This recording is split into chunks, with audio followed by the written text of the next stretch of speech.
Today's reading, commentary on John chapter 1 verses 1 to 5. Joe 1-1 In the beginning was the Word, and the Word was with God, and the Word was God. In the beginning of the creation.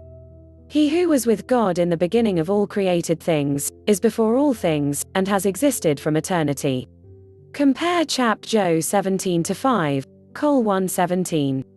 The Word, a term applied by John to the second person of the Godhead in his eternal existence.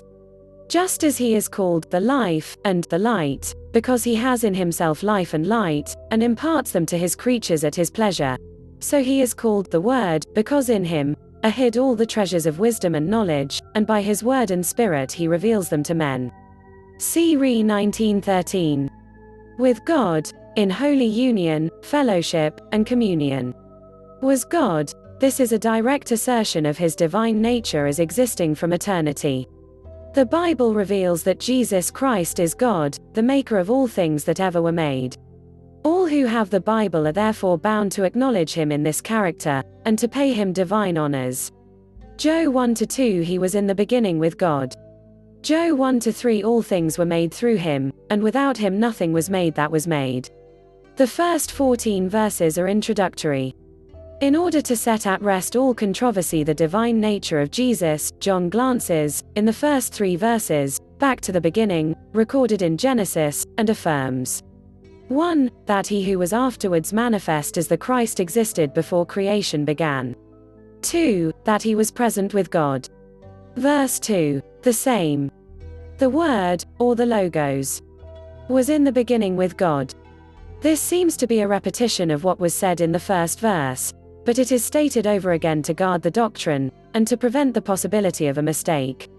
John had said that he existed before the creation, and that he was with God. He now expresses that idea, and assures us that that union was not one which was commenced in time, and which might be, therefore, a mere union of feeling, or a compact, like that between any other beings, but was one which existed in eternity, and which was therefore a union of nature or essence. 3. That he was divine. 4. That he was the Word. 5. That by or through him were all things made that were made. Joe 1-3. The first chapter of Genesis helps us to understand its meaning. God said, "Let there be light," Ge 1-3. "Let there be a firmament," Ge 1-6. "Let the earth bring forth," Ge 1:11, etc., and it was done. God exhibits his creative power through the Word, and manifests his will through the Word. There are mysteries belonging to the divine nature and to the relation between the Son and the Father that we have to wait for eternity to solve. They are too deep for human solution, but this is clear, that God creates and speaks to man through the Word.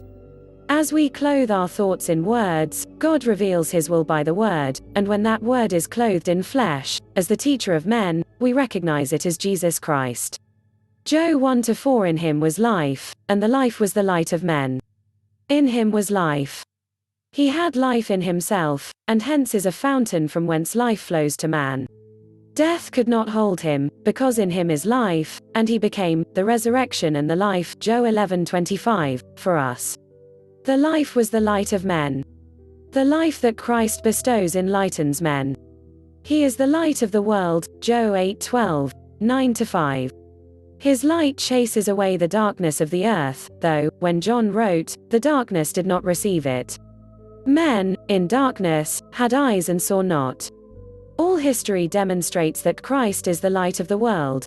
Every redeemed soul recognizes the fact. Joe 1-5 And the light shines in the darkness, and the darkness did not comprehend it.